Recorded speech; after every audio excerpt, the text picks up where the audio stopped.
اگر تھوڑا سا بھی خشک رہ گیا ہمارا غسل نہیں، جب غسل نہیں تو پھر نماز نہیں، قرآن میں کچھ بھی نہیں پڑھ سکتے ہیں۔ یہ ہو گیا ان لوگوں کے لیے جو اٹھنے کے بعد ابھی غسل جن کے اوپر فرض تھا، ایک بندہ آیا غسل فرض نہیں ہے، وضو فرض ہے اس کے اوپر۔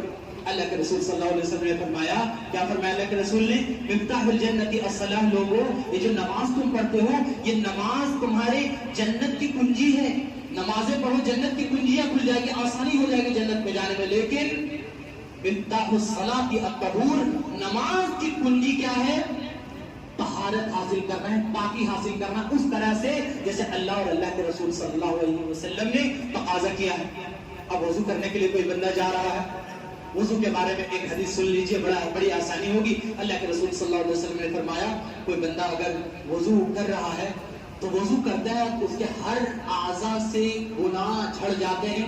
ہاتھ کے گناہ جھڑ رہے ہیں، گناہ صغیرہ، اس کے آنکھ کے گناہ جھڑ رہے ہیں، اس کے منہ کے گناہ جھڑ رہے ہیں، اس کے جو بھی اطراف میں جہاں جہاں بھی قدم کے گناہ جھڑ رہے ہیں، جو بھی ہیں ان کے اعضاء جو کھل رہے ہیں ان کے گناہ جھڑ رہے ہیں۔ اس کے اللہ کے رسول صلی اللہ علیہ وسلم نے فرمایا، دوسری حدیث اپنے جھولی میں رکھ لیجیے، اللہ کے رسول نے فرمایا، اے میرے صحابہ، مثال دے کر کے اللہ کے رسول سمجھاتے تھے، اے میرے صحابہ، تمہارے گھر کے فوراً بعد اگر کوئی نہر ہو، اس نہر میں تمہیں پار ہونا ہی ہو کسی کام کے لیے، دن بھر میں 5 بار پار ہونا ہو، تو کیا تمہارے بدن پر کوئی گندگی رہ سکتی ہے؟ صحابہ نے کہا، اے اللہ کے رسول، کیسی کوئی گندگی رہ سکتی؟ 5 بار آنا جانا پانی کے ساتھ، پانی میں ڈوب کر کے۔ اللہ کے رسول نے فرمایا، 5 وقت کی نماز کی مثال اسی طرح سے ہے۔ جب 5 وقت کی جب نماز پڑھنے اس طرح سے جاؤ گے تم، تو اللہ تبارک و تعالیٰ تمہیں گناہ سے ایسا ہی پاک کر دیں گے جیسے تم ظاہری پاکی سے، ظاہری پاکی اس ندی میں یا اس نہر میں آتے جاتے تمہارے ظاہر پاک ہو جائیں گے، اسی طرح سے اللہ تبارک و تعالیٰ تمہیں پاک و صاف کر دیں گے، تمہارے باطن اور تمہارے گناہ کو۔ اسی لیے اچھے طریقے سے وضو کرنا چاہیے۔ بندہ آیا، اب بندے کے اوپر کیا ہے؟ سب سے پہلے کلی کرنا ہے، ہاتھ دھونا ہے 3 بار، ہاتھ دھونے کے بعد اپنے خلال اگر ہاتھ میں اس انداز سے کرنا چاہے وہ کرے، لیکن اس سے پہلے اگر ہو سکے جو اللہ کے رسول صلی اللہ علیہ وسلم کی سب سے بڑی سنت اگر کہی جائے تو اس میں مبالغہ نہ ہوگا، جس کی بار بار جبرائیل امین نے تاکید کی۔ آخر میں یہ کہنے لگے اپنے صحابہ سے، مجھے ایسا ڈر ہونے لگا کہیں مسواک کرنا، دانت دھونا یا مسواک کرنا کہیں ہمارے امت کے اوپر، لولا ان اشق علی امتی، ہمارے امت کے اوپر فرض کہیں نہ ہو جائے۔ اتنی بار تاکید کی ہے حضرت جبرائیل امین علیہ السلام نے حضور صلی اللہ علیہ وسلم کو مسواک کرے۔ اللہ کے رسول نے فرمایا، حدیث ہے، مسواک کر کے جو بندہ نماز پڑھتا ہے اور ایک بغیر مسواک کے نماز پڑھتا ہے، اس کے نماز میں 24 یا 27 گنا کا فرق ہو جاتا ہے نماز میں۔ ابھی جو مسواک کر کے آئے ہوں گے، جو مسواک کر کے نہیں آئے ہوں گے، اس کا معاملہ یہ ہے، جو مسواک کر کے نہیں آئے ہیں وہ اگر 27 بار اگر نماز پڑھیں گے تو ایک بار جو مسواک کر کے آئے ہیں اس کی ایک نماز کے برابر یہ نماز ہوگی۔ سبحان اللہ، بڑی فضیلت ہے۔ اب وہ بندہ ہے، وضو کیا ہے، وہ اللہ تبارک و تعالیٰ نے قرآن مجید میں فرمایا کیا کرنا ہے، یا ایھا الذین آمنوا اذا قمتم الی الصلاۃ، اے لوگوں جب تم نماز کی نیت کرو، نماز کے لیے جانے لگو تو تمہیں کیا کرنی ہے، یا ایھا الذین آمنوا اذا قمتم الی الصلاۃ فاغسلوا وجوہکم، اپنے چہرے کو دھوؤ اچھے طریقے سے، کلی بھی کرنے، ناک میں پانی ڈالنے یہ سنت ہے، لیکن فرض جو ہے چہرے کو دھونا۔ ایسا نہیں چہرے کو دھوئے، کان ادھر چھوٹ گیا، ادھر پیشانی چھوٹ گئی، ادھر داڑھی چھوٹ گئی، نہیں، اس طرح سے دھونا ہے کہ آپ کے کہیں بھی خشک نہ رہنا چاہیے آپ کے پورے چہرے میں۔ فاغسلوا وجوہکم، قرآن مجید کی آیت، اس کے لیے فقہا نے جو الفاظ استعمال کیے بڑی آسان ہے۔ پیشانی کے جو بال، جو اخیر کے بال ہیں وہاں سے تھوڑی کے نیچے تک، یہ ٹھڈی ہے، اس کے ہلکے سے نیچے تک، ایک کان کے لو یہاں پر جو ہے، ایک کان کی لو سے دوسرے کان کی لو تک پورے چہرے کو دھونا، اس طرح سے چہرے کو دھونا فرض ہے۔ آگے اللہ تبارک و تعالیٰ نے فرمایا، کیا فرمایا، فاغسلوا وجوہکم وایدیکم الی المرافق، اور اپنے دونوں ہاتھ کو کہنیوں تک دھونا۔ بعض آدمی ایسے ہوتے ہیں جس کی کہنی سوکھی رہ جاتی، دوڑے آ کر نماز پڑھ رہے ہیں، کہنی اگر سوکھی رہ گئی جناب تو پھر وہ وضو ہی نہیں، جب وضو نہیں تو نماز نہیں۔ اسی لیے بڑے دیکھ بھال کر کے آپ وضو کیجیے۔ اب وہ دھویا، اس کے بعد پھر قرآن مجید میں اللہ تعالیٰ فرماتے ہیں وَامْسَحُوا بِرُؤُوسِكُمْ، اپنے سروں کی اچھی طریقے سے مسح کیجیے۔ مسح کا جو طریقہ بیان کیا جاتا ہے وہ مسح کے طریقے میں یہ بات آتی ہے کہ بھائی اپنے ہاتھ کو بھگایا، لیکن جو ہاتھ بھیگا ہوا ہے آپ کے ہاتھوں دھونے سے، وہی اسی سے آپ اگر سر کے اوپر پھیر لیں تو مسح ہو جائے گی، نئے پانی کی ضرورت نہیں، لیکن اگر لے لیں تو بہت بہتر ہے۔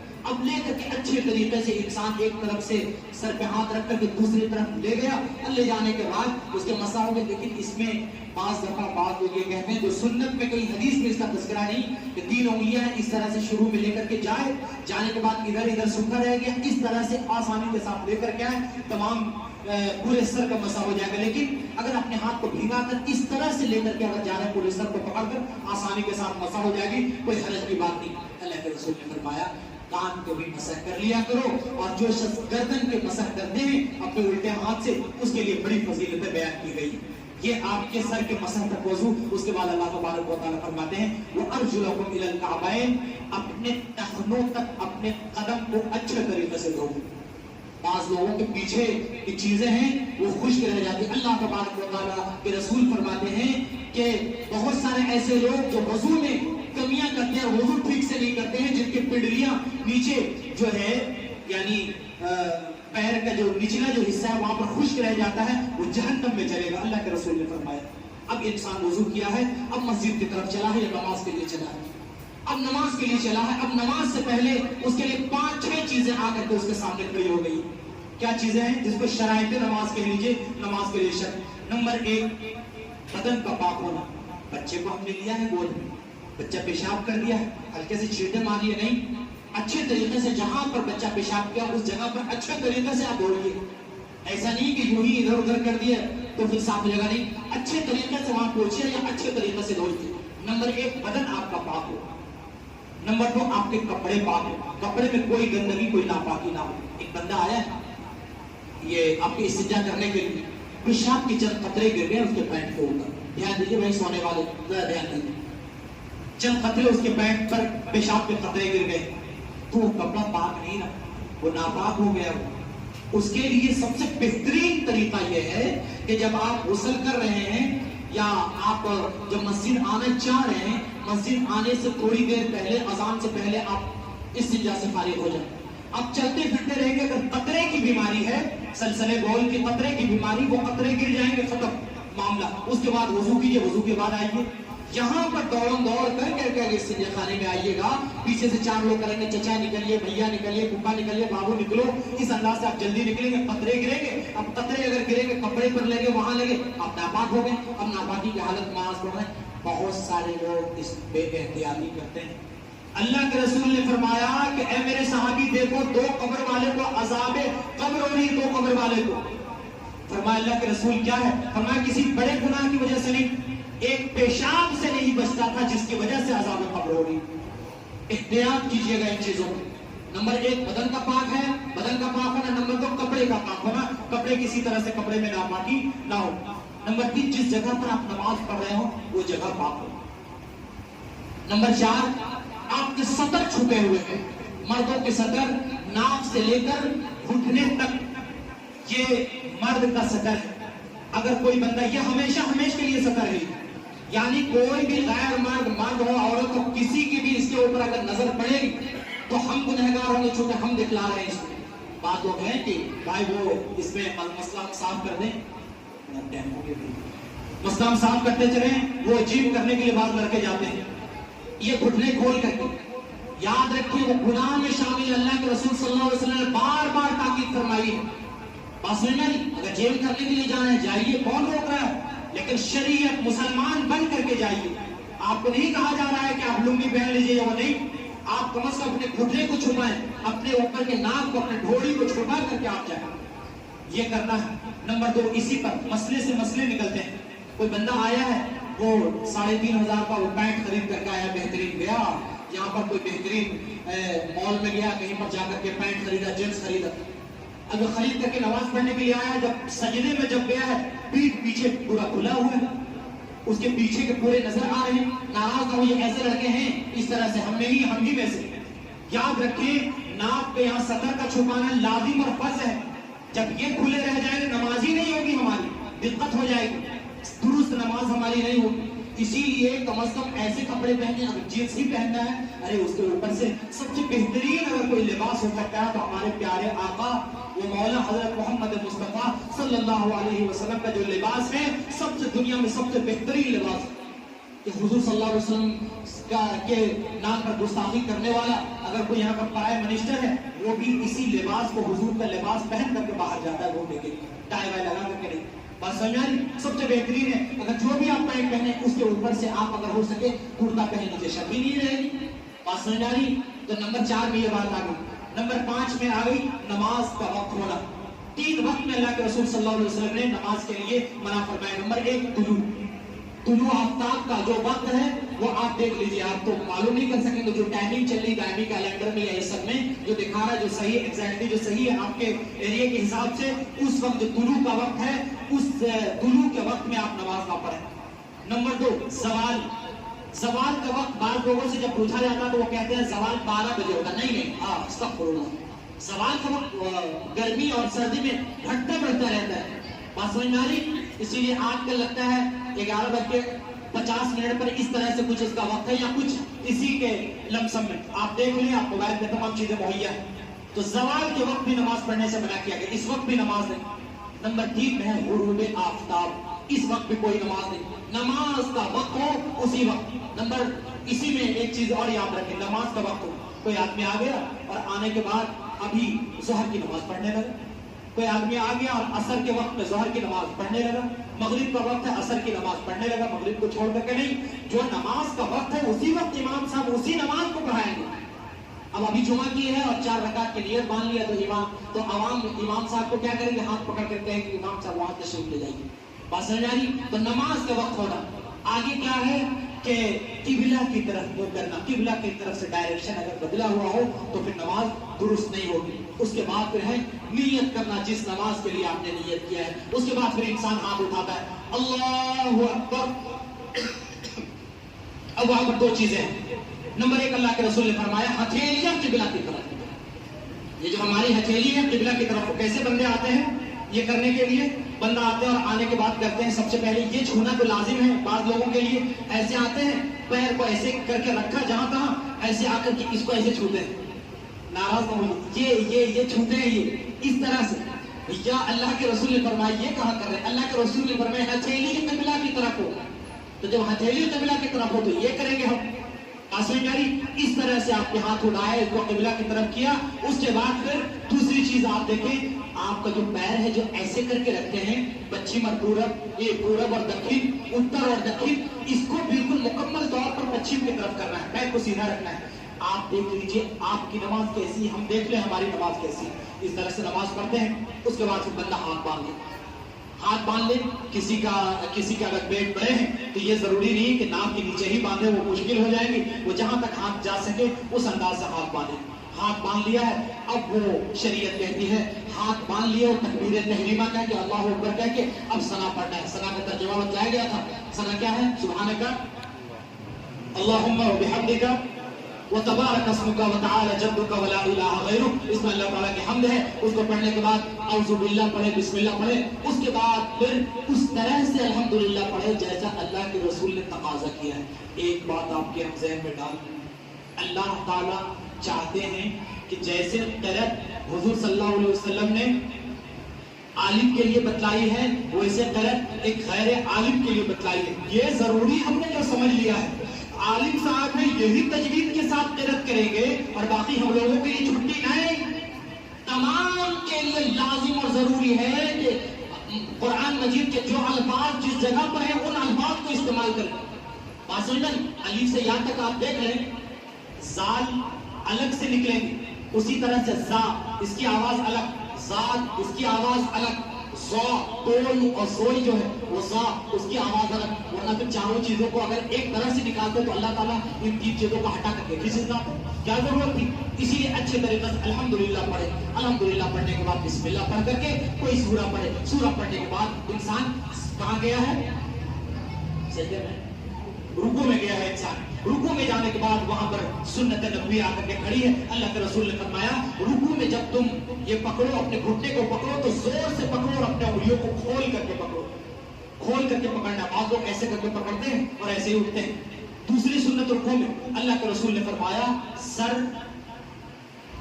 گردن، پیٹھ کمر سب اس طرح سے برابر ہو کہ اس کے اوپر، اب الگ سے ہم لفظ بولیں، اس کے اوپر کوئی پیالہ پانی بھر کر کے بھی رکھ دے تو وہ پیالہ نہ گرے، اس طرح سے برابر ہو مکمل طور پر ہمارا. ہم اس طرح سے جھکتے ہیں لگتا آدھا اونٹ ہے آدھا دوسرا کچھ نہیں، سمجھ رہے ہیں؟ یعنی مختلف انداز نہیں، حقیقت میں چیز ہے. ہم اللہ کے رسول صلی اللہ علیہ وسلم کے بتائے ہوئے طریقے کے مطابق نماز ہی نہیں پڑھ رہے ہیں جناب، اور کہہ رہے ہیں اس نماز سے ہمیں حوض کوثر پر سب سے پہلے کیا کہتے ہیں کوثر کا جام ملے گا. ابو بکر عمر حضور صلی اللہ علیہ وسلم کے ہاتھ سے اتنا آسان ہے. یہ جب آپ کر لیے، اپنے سر کو سیدھی کر لیے، مکمل طور پر اس انداز سے گھٹنے کو پکڑ لیے، سبحان ربی العظیم 3 بار پڑھ لیے، 5 بار پڑھ لیے، 7 بار پڑھیں، اس میں اور دعائیں نفلی نمازوں میں اور دعائیں پڑھ سکتے ہیں، لیکن اس انداز سے 10 بار آپ سبحان ربی العظیم پڑھیں. اس کے بعد پھر سمی اللہ لمن حمیدہ یا ربنا لک الحمد کہہ کے آپ کھڑے ہوئے. اب کھڑے ہوئے، جب کھڑے ہونے کے بعد اللہ کے رسول صلی اللہ علیہ وسلم کی ایک حدیث ذرا اپنے پلے میں باندھ لیجیے.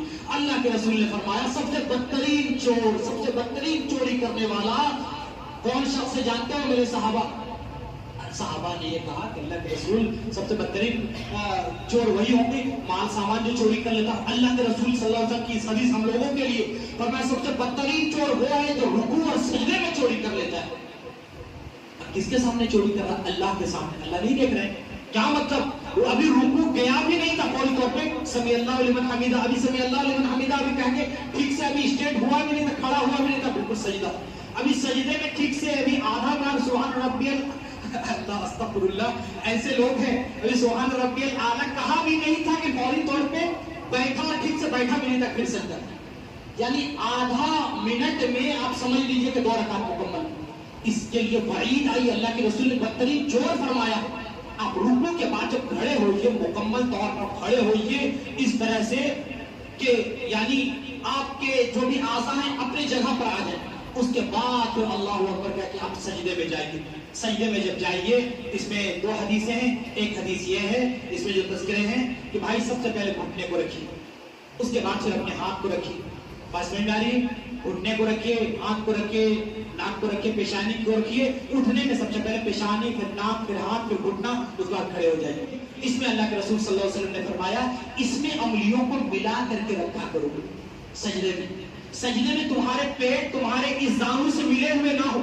اس طرح سے فرق ہو کہ بکری کا چھوٹا بچہ بھی، کوئی بڑا انسان ہے، کوئی بڑا انسان ہے، اس طرح سے کھل کر کے کہ بکری کا بچہ اگر بیٹھ کر کے یا کھڑے ہو کر جس بھی انداز سے ہو، اس انداز سے وہاں سے پاس کوئی کرے تو پاس ہو جائے. بات سمجھ آ رہی؟ یعنی ان دونوں کو الگ رکھنا ہے، کھل کر کے سجدہ کرنا ہے، پھیل کر کے سجدہ کرنا ہے. چپک جاتے ہیں زمین سے اس انداز سے سجدہ کر لیں، لگ رہا ہے کہ مستورات سجدہ کر رہی، نہیں، کھل کر کے سجدہ کرنے کا مردوں کا حکم ہے. اس کے بعد پھر جب یہ کر لی، ہاں پیر اٹھانا نہیں ہے، پیچھے کے دونوں پیر پر اس طرح سے زور دینا سجدے کی حالت میں کہ انگلیاں قبلے کی طرف ہو جائے، نہ ہو سکے تو کم از کم زمین میں ٹکی رہے. بس میں کہا نہیں، ورنہ پھر فقہا نے کہا کہ اگر دونوں پیر زمین سے مکمل پورے سجدہ اگر الگ رہا تو نماز نہیں ہوتی، اس نماز مکروہ تحریمی ہو جائے گی. یہ ایک سجدے ہو گئے، دوسرے سجدے کر کے وہ مکمل طور پر کھڑے ہو جائیں. کھڑا ہونے کے بعد پھر وہ بندہ کیا کیا ہے، اس کے بعد پھر دوسری رکعت پڑھا ہے. دوسری رکعت پڑھنے کے بعد اس بندے کے اوپر کیا ہوا ہے، وہ بندہ التحیات پڑھے گا. التحیات پڑھنے کے بعد جو بھی التحیات کے ترجمے وغیرہ بتائے تھے، التحیات پڑھنے کے بعد پھر کھڑا ہوا، یا التحیات پڑھنے کے بعد درود شریف پڑھا، درود شریف پڑھنے کے بعد دعا معصورہ، اس کے بعد پھر اپنے نماز کو سلام کے ذریعے سے ختم کیا ہے. التحیات کا ترجمہ تو ہم نے بتایا تھا، التحیات للہ والصلوات، التحیات اے اللہ میری تمام کی تمام قولی عبادت تیرے لیے، التحیات للہ والصلوات اے اللہ ہماری تمام فعلی عبادتیں تیرے لیے، التحیات للہ والصلوات والطیبات اے اللہ ہماری تمام بدنی عبادت تیرے لیے، التحیات للہ والصلوات والطیبات السلام علیک ایھا النبی اے اللہ اپنے نبی پر سلام بھیجئے، درود بھیجئے. آگے کیا ہے، السلام علیک ایھا النبی ورحمۃ اللہ اے اللہ ان کے اوپر رحمت کیجئے، وبرکاتہ ان کے اوپر اپنے برکات نازل فرمائیے. السلام علینا اے اللہ ہم لوگوں کے اوپر بھی تھوڑی رحمتیں برسا دیجئے، رحمتیں کر دیجئے. السلام علینا سلامتی اور رحمتیں برسا دیجئے. آگے کیا ہے، السلام علینا وعلی عباد اللہ الصالحین اے اللہ یہ جو صالح اور نیک لوگ ہیں اے اللہ ان کے اوپر بھی اپنے رحمتیں اور اپنے برکتیں نازل فرمائیے. یہ سب جب دعائیں کوئی انسان کرے گا نماز میں ہر دن کئی مرتبہ، تو پھر اس امت کے اوپر کوئی مصیبت آنے والی ہے؟ ٹھیک سے ہم نماز نہیں پڑھ رہے، ٹھیک سے ہم درود نہیں پڑھ رہے، ٹھیک سے ہم تحیات نہیں پڑھ رہے اور کہہ رہے نماز ہی قبول نہیں ہو رہی. اخیر میں وہ آپ کی دعا ہے، دعا معصورہ. اللہ تبارک و تعالیٰ کے رسول صلی اللہ علیہ وسلم کے حدیث ہے ابو بکر رضی اللہ تعالیٰ عنہ کا بڑا عزیز ترین دعا معصورہ تھی، اللہم انی ظلمت نفسی. ایک بات ترجمہ کے ساتھ اس کو اگر آپ پڑھیں گے یقین مانے تڑپ جائیں گے. سب تو بہترین اگر کوئی استغفار ہو سکتی ہے تو یہ آپ کی دعا معصورہ ہے، اللہم انی ظلمت نفسی. اے اللہ یقیناً نماز میں ہم بیٹھے ہوئے ہیں، اے اللہ یقیناً ہم نے اپنی جان کے اوپر بہت ظلم کر کے آپ کے بارگاہ میں آئے. اللہم انی ظلمت نفسی ظلما کثیرا. اے اللہ تھوڑا ظلم نہیں، اے اللہ بہت ظلم اپنے اوپر اللہ ہم نے ڈھایا. اللہم انی ظلمت نفسی ظلما کثیرا. اور آگے کیا ہے؟ ظلما کثیرا ولا یغفر الذنوب الا انت. اے اللہ آپ نے معاف کیجیے گا تو کون معاف کرے گا؟ یہ آپ کی دعا معصورہ ہے، ولا یغفر الذنوب الا انت. اے اللہ تو ہی تو ہے، معاف کر دیجیے نا اللہ. الا انت فاغفر لی. پھر کہہ رہا ہے بندہ اے اللہ معاف کر دیجیے نا اللہ. مغفرۃ من عندک. آگے بھی گنا کر بندہ کہہ رہا مغفرۃ من عندک. اے اللہ آپ کے علاوہ کسی کے پاس مغفرت کی چابی ہے؟ اللہ تو ہی تو معاف کر. ہر دن پڑھ رہے ہیں لیکن ترجمہ معلوم نہیں، رقت قلب تاری نہیں. وہاں تو ابو بکر کو مل گیا، عشرہ مبشرہ میں ہے، وہ سب سے پہلے جنت میں جائیں گے نبیوں کے بعد، لیکن وہ گڑ گڑا رہے ہیں، رو رہے ہیں. بات سمجھے؟ مغفرۃ من عندک وارحمنی انک انت الغفور الرحیم. اے اللہ تو رحم نہیں کرے گا تو بیڑا غرق ہو جائے گا ہم گنہگاروں کا. اے اللہ رحم کر دیجئے. وارحمنی انک انت الغفور الرحیم. اے اللہ تو ہی تو غفور الرحیم ہے. یہ ایک مکمل ایک نماز کا ایک طریقہ بتلایا کہ سو کر کے اٹھنے سے لے کر کے نماز میں آنے تک اللہ سے ہم دعا کرتے ہیں اے اللہ اپنے پیارے حبیب کے طریقے پر ہم تمام لوگوں کو اٹھنے، بیدار ہونے اور نماز پڑھنے کی توفیق عطا فرما دیجئے. وآخر دعوانا الحمدللہ.